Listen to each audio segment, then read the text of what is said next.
Hello, welcome to your core word video this week. This video is going to look a little bit different than weeks prior. I wanted to introduce the core board more as a whole. I've gotten some questions on it from parents, so I just wanted to give a little bit more of a general idea and information, more general information about the core board as a whole. I really want to highlight the core part of the newsletter this week. There's some really good information about why we use core words, why I would be using this core board with your children. Um, I also wanted to highlight for our pod users, for our AAC users, so the kiddos that are using like a communication device, these words are also available on there. For the pod users, you'll see them in like the first or second pages, and then for those chat words. And then you'll also see a lot of these words in the do something, so actions, the actions page. And then also you'll find some of these words, these concept words, in your descriptions. Of course, your emotions are over here, and those would be found in the I feel or I like it, I don't like it section. If you have any questions, if you're a pod user, an AECU user, and you have any questions about where you can find this vocabulary, I am here to help you. I can help you find that. There is also, I just wanted to highlight, there's nothing wrong with using more than one thing to expose your child to language. At this point, they are sponges, and we are just working on embedding them and giving them as much language as possible. So there's really no right or wrong. The next thing I wanted to say was that I don't want you to be afraid of this. I know it looks like a lot, but there is no right or wrong way to do it. Don't be afraid to make mistakes. Don't be afraid to, um, you know, play around with it. That's how we get familiar with our children's different communication systems and modeling language in a way that they can understand. To start off, you can always use, one or two words at a time, one or two word combinations. And as you see fit, you can build sentences a little bit longer, but don't feel like you need to. I would say aim for 1 to 3 words per model or per utterance if you can, just because that's probably where your child would understand it anyways the best. Um, so for today's video, I wanted to highlight 5 different activities, routine activities that you're going to do regardless, I'm assuming, with your child throughout the day, because they're things that are routine and we have to do them. So instead of giving you guys something extra to do, I wanted to highlight some of those activities that happen every single day, no matter what. So the first one, you'll see me pause and then change rooms or change areas because I wanted to kind of highlight the location as to where this activity would take place. So this video will pause and then start again in a new place. This routine activity would be getting dressed. So I'm going to give you some ideas on some of the words that you might use with your child or phrases that you might use with your child using just these 42 core words while you're getting dressed for them. So one of the things, we have a dresser here. I'm also assuming that your kiddo's clothes might be stored in a closet. So you can say something like, open it or close it when you're talking about getting clothes in and out of a drawer. You can say, I help you. I help you get dressed. We might say, put it on. So like put your shirt on, put your pants on, put your sock on. How about, what do we want to wear today? Want that. I want that. And I also want to say you don't have to feel like you have to have every single word in your phrase on this board. Like I could just say, that one, that one. I want to pick out that shirt. You can use 1 or 2 words. You don't have to feel like your entire phrase needs to come from this. How about what do you want? What do you want to wear today? What are you thinking? I like it. Or I like that. I like that shirt. It's pretty, or it's cute, or it's fun, or it's cool because it has a giant dinosaur on it. You can always elaborate the language once you make the simple phrase. How about put here? Put your shirt on here, up here on this part of your body, or put this sock on this foot, put it here. If your child is starting to learn how to dress themselves, you could say, I do, and then you do. You do it. I help you. You do it and I'll help you. If you are getting dressed for the nighttime, so you are taking off your regular clothes and putting on pajamas, you could say, take off. Take off your socks. Take off your shirt. Put this one on. And then the last thing I wanted to highlight in this segment is some of our kids might not particularly love getting dressed, or maybe they're super excited in the morning to start their day. At any point during the day, highlight emotions. Emotions are very tough for our kids to learn. So that's why we try to teach them starting at a very young age. It's much easier for them to learn them in the moment. So if a kiddo is particularly happy, they know they're happy and they feel good, but they don't necessarily recognize the word happy and the image happy for how they're feeling. So it's always good to say, I notice you're smiling, you're laughing. I think you probably are happy. You're happy. You feel happy. Or you recognize that they're kind of frustrated, they're kind of angry, they're not really, they're crying or they're yelling. You can always say, hey, I see that you're crying and you're maybe not liking this. You feel kind of sad and maybe mad and angry. I'm sorry that you're feeling that way. So though sometimes, especially with our kiddos that have a difficult time communicating, we kind of feel helpless in those moments. One of the ways that we can help them learn that language is just by exposing them to it, just by showing them and recognizing the fact that you recognize that they feel that way.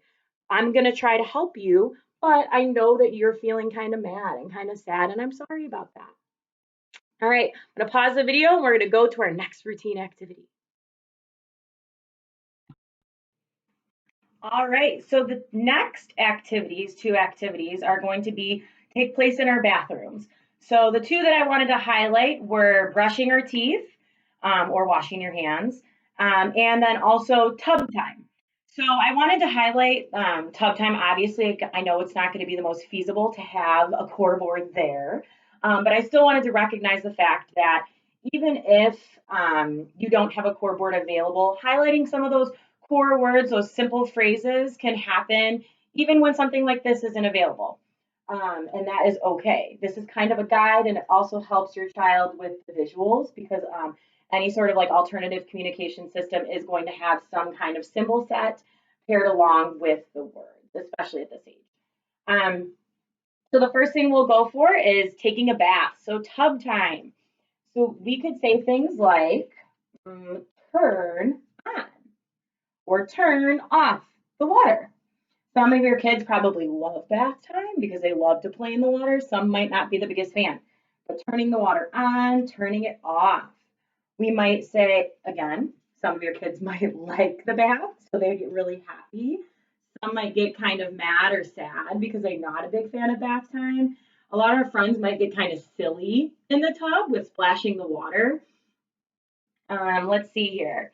We can say things like go in or go out when they're getting in the tub or getting out of the tub.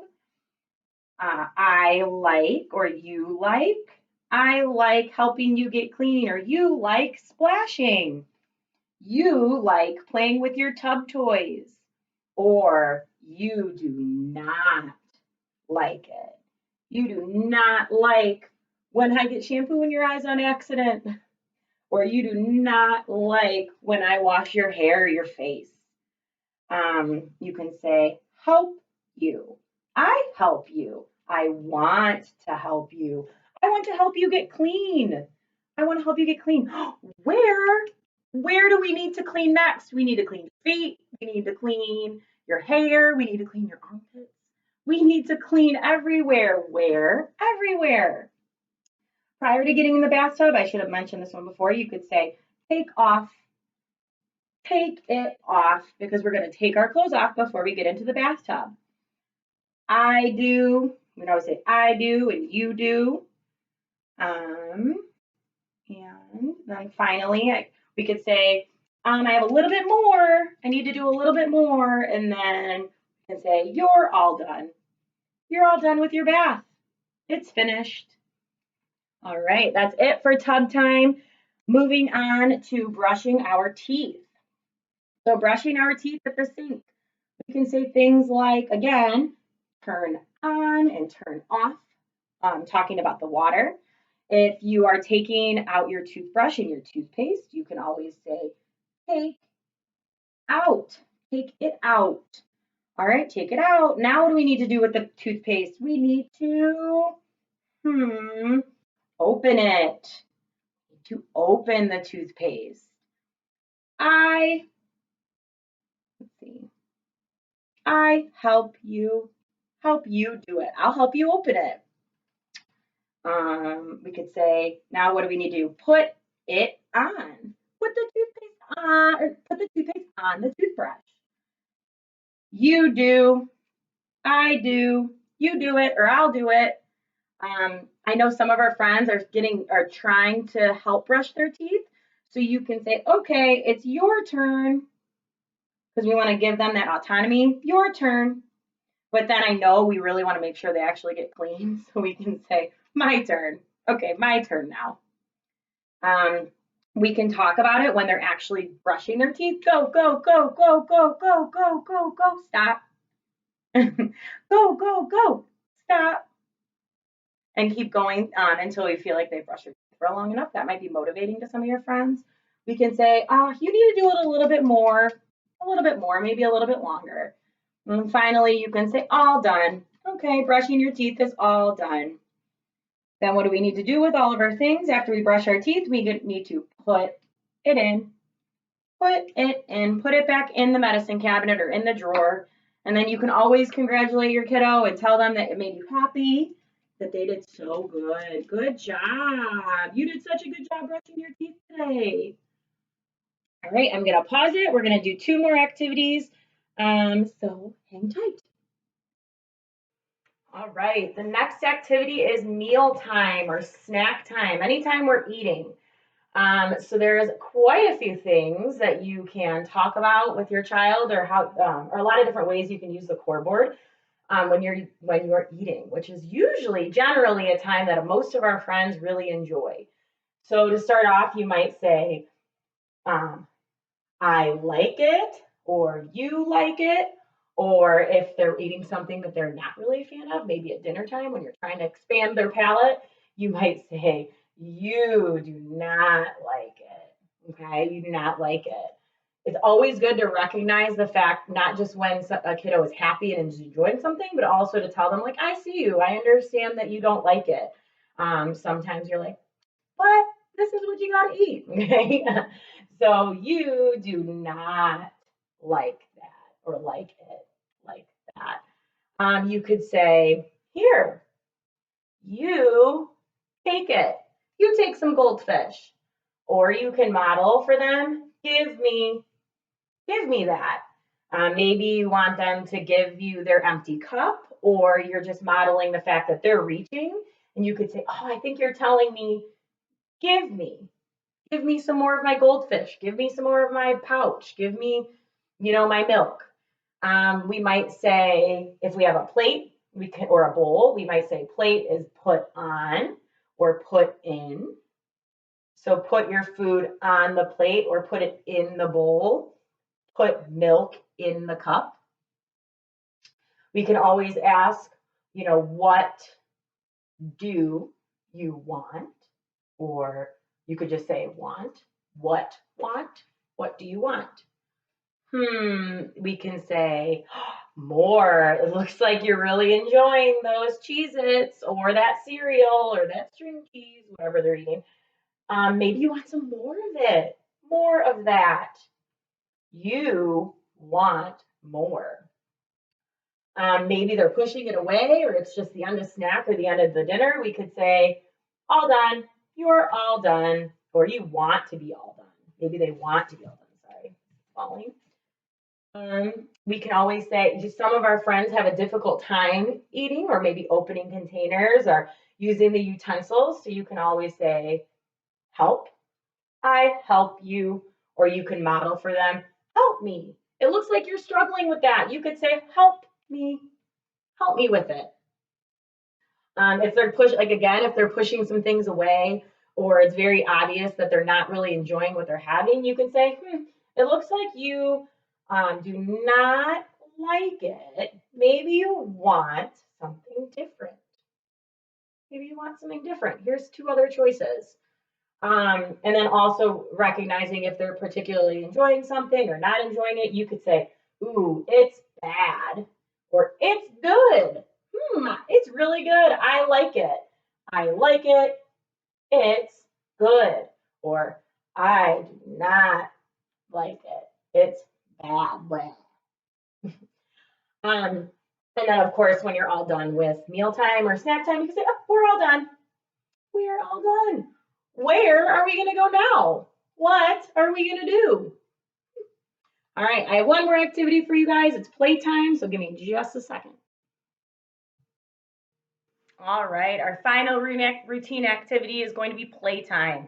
This is probably most of our friends' favorite time of the day, and Toby's making an appearance. And it's something that there is just an abundance of language during play that we can use during playtime. So again, I'm sure you've probably learned, a lot of you guys that did EI, you've probably learned a lot about how important play can be for our children at this age. But I wanted to highlight some of the core words that you could use during playtime. I want. So of course, your kids have their favorite toys or their favorite parts of the toys. So I want. We might highlight, give me that.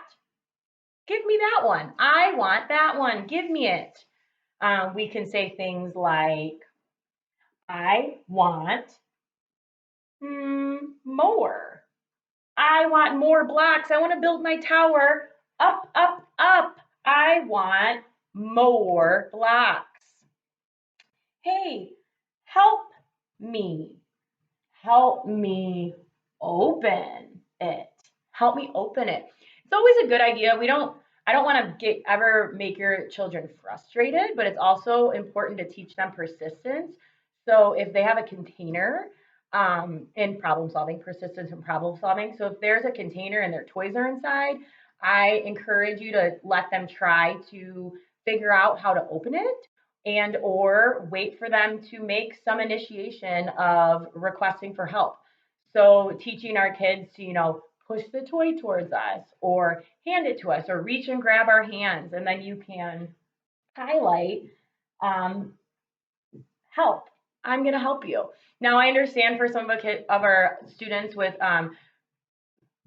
some decreased motor skills, we might jump in and help them faster because we, of course, know that that's something that's difficult for them. But you can always highlight the core words still. Help. I'm going to help you do it.